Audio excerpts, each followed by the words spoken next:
নমস্কার, আমি নন্দিতা চক্রবর্তী অভিক্ষার তরফ থেকে আপনাদের সবাইকে শুভেচ্ছা জানাচ্ছি। আমার প্রিয় বান্ধবী, আমার বাল্য বান্ধবী সর্বাণী ভট্টাচার্য আজকে আছে আমাদের সাথে। She is a brave mother of a special child, Purba Bhattacharya. পূর্বার বয়স এখন কত সর্বাণী? 26 ইয়ার্স। তো পূর্বা একটা এঞ্জেল আমাদের। তো পূর্বা ডাউন সিনড্রোম স্পেকট্রামে আছে। তো ওর সম্পর্কে আমরা একটু দু চারটে কথা সর্বাণীর কাছ থেকে শুনবো আজকে। কারণ এই যে ডিফারেন্টলি এবল বাচ্চাগুলো থাকে, শিশুগুলো থাকে, তাদের বড় হওয়ার যে জার্নি, সেই যে জার্নিটা একটা মা করে সেই বাচ্চাকে নিয়ে, শুধু মা না, মা বাবা পরিবারের সবারই তার মধ্যে সবার একটা কন্ট্রিবিউশন থাকে কিভাবে সেই জার্নি করা, কি না। অনেক সাকসেস স্টোরিও আছে তার মধ্যে। সবাই ভাববেন না যে ওরা কিছু করতে পারছে না, ওরা ওই স্টেজেই থাকে না।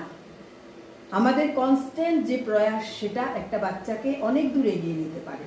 সেটা পূর্বার ভিডিওগুলোতে আপনারা দেখতে পারবেন। এখন আমরা একটু কথা বলবো সেই ব্রেভ মাদারের সাথে, সর্বাণী, যে এতদিন এই জার্নিটা করে এসছে এবং আগেও করবে। আপনারা সবাই সাথে থাকবেন আমাদের। সর্বাণী, তুই তো জানিসই, যেহেতু আমরা এই একই রাস্তার পথিক, আমরা জানি আমাদের বাচ্চাগুলোকে নিয়ে জার্নিটা কিভাবে। তো তার মধ্যে কিছু বাচ্চা আছে যারা হয় ডিপেন্ডেবল, আর যারা থাকে ট্রেনেবল, যারা এডুকেবল। তো আমাদের পূর্বা হলো ডিপেন্ডেবল, কিন্তু কতটা পার্সেন্টেজ তোর কি মনে হয় কিছুটা জিনিস ওর জীবনের নিজেই করতে পারবে? হ্যাঁ, ওর আইকিউ লেভেলটা খুব কম রে। আচ্ছা। যার জন্য ও যতটুকু পারছে, যতটুকু আমি এমনকি বিছানা থেকে নামানো, বিছানায় ওঠা, এগুলো কিন্তু আমি ওকে ট্রেনিং দিয়েছি নিজের বুদ্ধি থেকে। এগুলো কিন্তু আমি কোনো থেরাপিস্ট বা কেউ বলেনি, ট্রেনিং নেইও নি। আর আমি কাউকে জিজ্ঞাসা করি, আমার নিজের বুদ্ধি থেকে আমি ওকে ভেবেছি, দেখি তো পারি নাকি। এটা আমার মনের একটা চ্যালেঞ্জ, আর আমার ওর প্রতি ভালোবাসা। হ্যাঁ, তো ওইগুলো করেছি। আর ও এখন ওই তো টয়লেট নিজে যেতে পারে, কিন্তু বাথরুমের কাজটা ও পারে না, আমার থাকতে হয়। জামা কাপড় অ্যাসিস্ট্যান্স লাগে। হ্যাঁ, জামা কাপড় পরা বা ওই ধরনের ইয়েগুলো পুরোটা পারে না, কিন্তু জাস্ট একটু হেল্প করলেই আরেকটু পারে, আর একটু সাপোর্ট। হ্যাঁ, সাপোর্টটা। আর তারপরে কেউ আসলে ও দরজা খুলে দিতে পারে, হ্যাঁ, লাইট নিভাতে পারে, ফ্যান অফ করতে পারে, বা খাওয়ার কথা বলতে পারে, ফোন রিসিভ করতে পারে, মোবাইলটা রিসিভ করতে পারে, ল্যান্ডফোন রিসিভ করতে পারে। তারপরে তোমার খেতে পারে।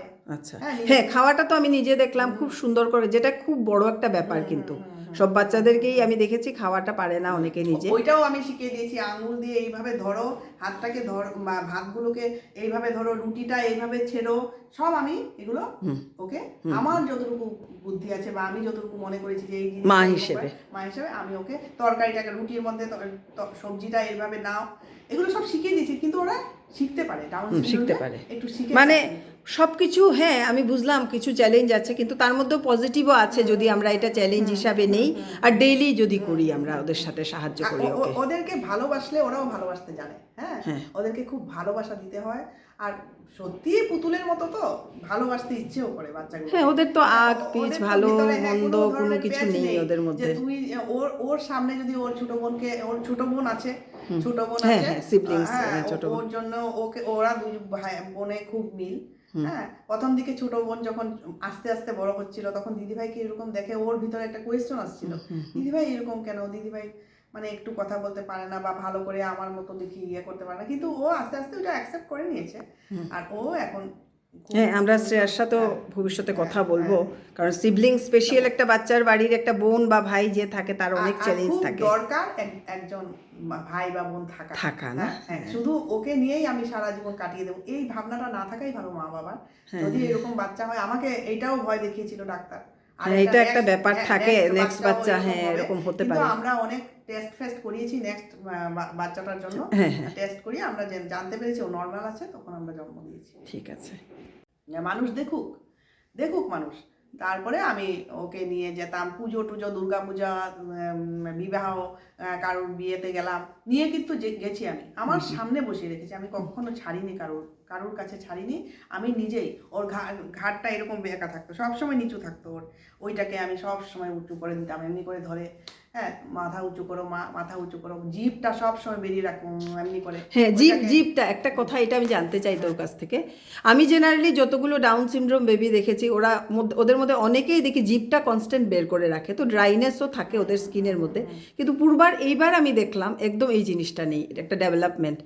1 বছর পর আমি দেখা হলো না তোর সাথে, তো এটা কি করে তুই ছাড়ালি? আমি তো জিভটাকে তো সবসময় টোকা দিতাম আচ্ছা। এরকম করে, জিভ বের করলে জিভ ঢুকাও, পূর্বা জিভ ঢুকাও, একটু হয়তো ব্যথাও পেতো কোনো সময়, কিন্তু আমি ওইটা ব্যথাটা দেওয়ার মানে ওর যাতে মনে ব্যথা না। থাকে, হ্যাঁ, বুঝেছি। হ্যাঁ, ওর যাতে লাগলে পরে ওর মনে থাকে জিভটা বের করলেই মা হয়তো একটা দেবে, তো আমি এরকম করে সব সময় ওর পিছনে থাকতাম। আচ্ছা, এক সর্বাণী, কালের গতি তো চলতেই থাকবে, আমরাও ধীরে ধীরে আজকে মধ্য বয়সে এসেছি, একদিন আমরা এই পৃথিবী ছেড়ে চলে যাব, কিন্তু এমন তো কোনো কথা নেই যে আমাদের সাথে আমরা আমাদের বাচ্চাগুলোকে নিয়েই চলে যেতে পারবো, এটা তো না, নিয়ে যদিও আমরা ওদেরকে এসেছি। তো তুই ওদের কি ভাবিস যে এদের ফিউচারটা কীরকম হওয়া উচিত? দেখ, জেনারেলি আমি দেখি যে সবাই কি করে, আত্মীয় স্বজন কেউ টেক অফ করে, হ্যাঁ ছোটো বোন নিতে পারে, কিন্তু ওরও একটা আজকালকের যে জীবন, তুই কি বলিস, এটা ওরও ফার্স্ট জীবন, ওকে সবসময় সময় দিতে পারবে তোর মতো?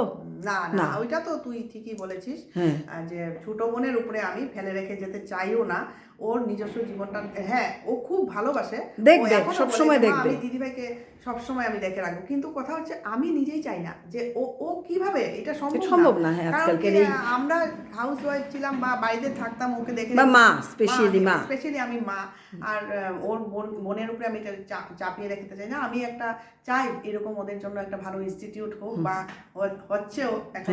হ্যাঁ, এটাই, তুই তো জানিস আমরা একটা ইনস্টিটিউট করছি, হ্যাঁ, ওইটার মধ্যে তো আমার দেওয়ার খুব মানে আমি ভাবছি যে ভবিষ্যৎটা ও ওইখানেই কাটাবে।